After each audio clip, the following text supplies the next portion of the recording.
But the day turned against him. He discovered that wealth in the world. Watch until the end, because this true lesson will stay with you forever. What would you do if the man who mocked your hunger became the one begging you for a single cup of water? Would you take revenge? Or would you remember the pain that made you kind? Stay with me until the very end, because this unforgettable African story proves that the wheel of life can turn faster than anyone expects, and the choice you make when someone falls may define your own future. This is a story you'll never forget. In the peaceful village of Akonma, surrounded by green forest and fertile farmland, lived the wealthiest man anyone had ever known. His name was Chief Dike. He owned hundreds of acres of land, thousands of bags of grain, and more cattle than anyone could count.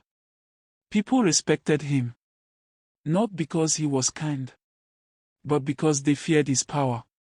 Chief Dike believed money made him greater than everyone else.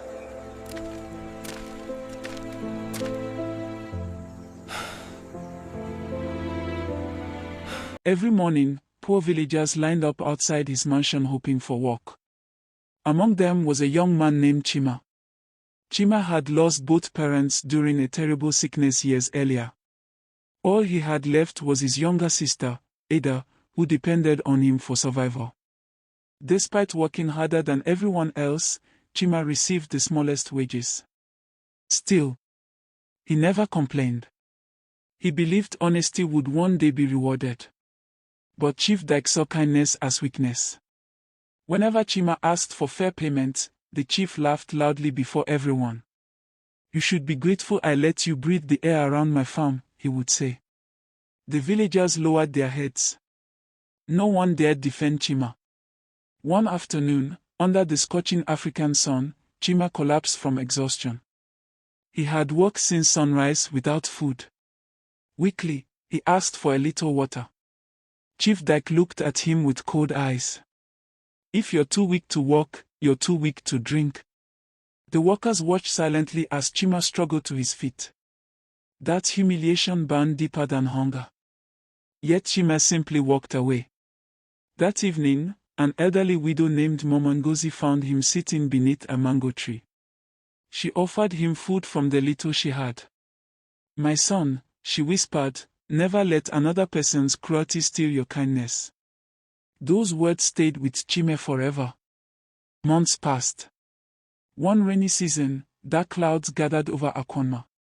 Rain poured without stopping for days. The nearby river burst its banks. Floodwater swept through farms and villages. Chief Dike's enormous warehouses collapsed. His cattle drowned. His farmland disappeared beneath muddy water.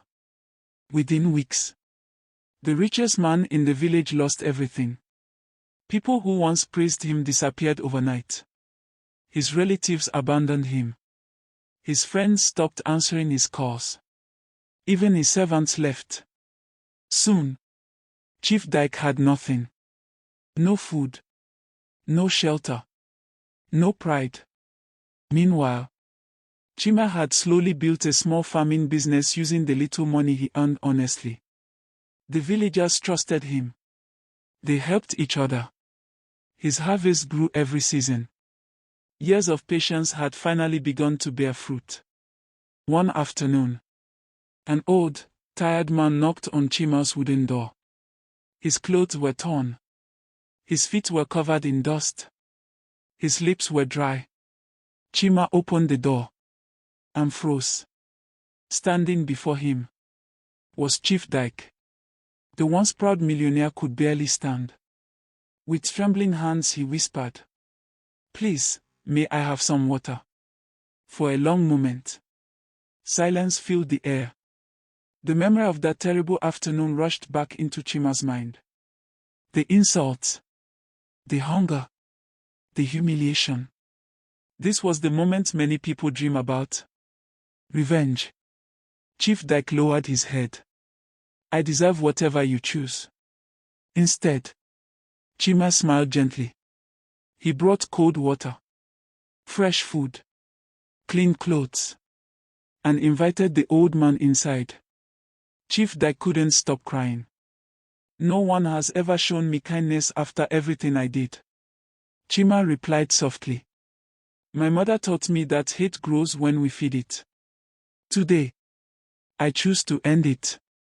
News spread quickly across Akoma. The villagers were shocked. Many asked Chima why he helped the man who had treated him so badly. His answer became famous throughout neighboring villages. If I become cruel because someone hurt me, then evil has won twice. Those words changed hearts. Chief Dike spent the rest of his life helping poor farmers rebuild their lives. He apologized publicly to everyone he had wronged. For the first time, people respected him. Not because of his wealth, but because of his humility. Years later, when Chief Dike passed away, Chima personally carried one side of his coffin. The villagers watched in silence. They realized true greatness had never belonged to the richest man. It had belonged to the poorest servant, who refused to let bitterness control his heart. Moral lesson: never use power to humiliate others, because life can change in a single moment. The greatest victory is not revenge, it is choosing kindness when you have every reason to hate. Remember, wealth may earn admiration, but compassion earns a legacy.